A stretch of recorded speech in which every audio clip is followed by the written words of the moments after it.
Morning, কি খবৰ আপোনালোকৰ? খবৰ নিশ্চয় ভালেই হ'ব। আৰু এতিয়া আজি ৰাতিপুৱা সোনকালে একদম ৰেডি হৈ গ'লোঁ। আমি যাবলৈ আছোঁ মন্দিৰ। তো আজি মানে সোমবাৰ হয়, শাওণ মাহৰ আজি কোনটো হয়? তৃতীয়টো সোমবাৰ আমাৰ। আজি মানে 3 নম্বৰ সোমবাৰটো হয়তো, সেইকাৰণে আমি আজি ৰাতিপুৱা গা ধুলোঁ, ধুনীয়াকৈ একদম ৰেডি হৈ গ'লোঁ। এতিয়া মন্দিৰ যাম পূজা কৰিবলৈ। তো আপোনালোকে ভিডিঅ'টো আগলৈকে চাই থাকিব। আৰু গাইছ, আমি এতিয়া ওলাই আহিলোঁ। দেখিছে অলপ বৰষুণো দি আছে, কিন্তু যাবতো লাগিবই, অলপ কমিছে কাৰণে আহিছোঁ। আৰু এতিয়া আমি মন্দিৰ পালোহি। আজি মন্দিৰত মানুহৰ যথেষ্ট ভিৰ আছে, কাৰণ আজি সোমবাৰ হয়। তো মানে আজি শাওণ মাহৰ তৃতীয়টো সোমবাৰ হয়। তো সেইকাৰণে আমিও আহিছোঁ ইয়াত চাকি জ্বলাবৰ কাৰণে। দেখিছে কিমান মানুহ আছে ইয়াত। আজি বতৰটো অলপ মানে বেয়া, সেইকাৰণে চাগে মানুহ ইয়াত কমেই হৈছে, এনেই মানুহ বহুত হয়। আৰু আমিও ধুনীয়াকৈ এতিয়া পূজা চূজা কৰি লওঁ। আৰু বহুত মানুহে চাকি জ্বলাই আছে, কিন্তু চাকি জ্বলাব জেগাই নোহোৱা হৈ গৈছে।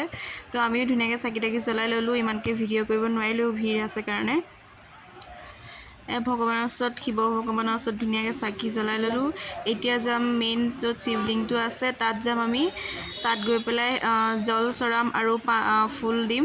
তো তাৰপিছত আমি পণ্ডিতৰ পৰা সেৱা চেৱা লৈ পেলাই আমি ঘৰত যাম। আৰু ইয়াত আপোনালোকে শৰাইও মানে দিব পাৰোঁ, কিন্তু শৰাই নাই দিয়া।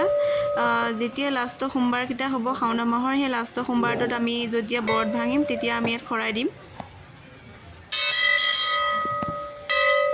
এয়া মন্দিৰৰ ভিতৰত মেইন দেখিছে কিমান মানুহ আছে, চবেই সেৱা লৈ আছে, ভগৱানৰ পূজা কৰিব আহিছে।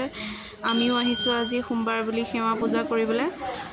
আৰু এতিয়া সেয়া শিৱলিংগত ফুল দি লওঁ, পানী দি লওঁ। প্ৰথমতে ভণ্টিয়ে দিব, তাৰপিছত মই দিমগৈ। তাৰে অলপ মানে ভিডিঅ' কৰি পেলাই থৈ দিলে, যাতে আপোনালোককো দেখাব পাৰোঁ ভিডিঅ'টো। এইটোত একোৱেই নাই, এনেই লৈ আছা। লতাটো লৈ যাব লাগিব। মানুহ আছে ন বহুতখিনি, সেইকাৰণে আমিও ৰখি আছোঁ দিবলৈ। প্ৰথমতে ভণ্টিয়ে পূজা কৰি লৈছে, তাৰপিছত ময়ো পূজা কৰি ল'লোঁ। ধুনীয়াকৈ গাখীৰ দি, পানী দি, ফুল চুল দি পেলাই শিৱলিংগত ধুনীয়াকৈ পূজা কৰি ল'লোঁ। আজি মনটো বহুত শান্তি লাগিছে, মানে ভগৱানৰ ওচৰত এনেকৈ প্ৰাৰ্থনা সেৱা কৰি, যাতে সকলোবোৰ ভালেই যাওক, আৰু যিটো ভগৱানে বিচাৰিছোঁ সেইটো যেন দিয়ে, আৰু সেই বুলিয়ে ভগৱানৰ ওচৰত সেৱা কৰিবলৈ গৈছোঁ। আৰু এয়া মোৰ পূজা কৰি হৈ গ'ল। এতিয়া পণ্ডিতৰ ওচৰত যাম। পণ্ডিতৰ ওচৰত গৈ পেলাই আমি ধুনীয়াকৈ সেৱা চেৱা লৈ ল'ম।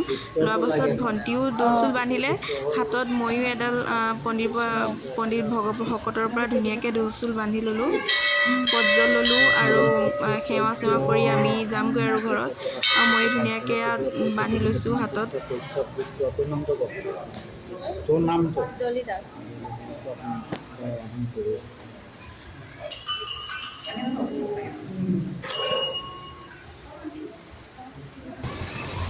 আমি পূজা চূজা কৰি ওলাই আহিলোঁ। আৰু আজিৰ কাৰণে ভিডিঅ'টো ইমানেই আছিলে। লাইক শ্বেয়াৰ কৰিব। থেংক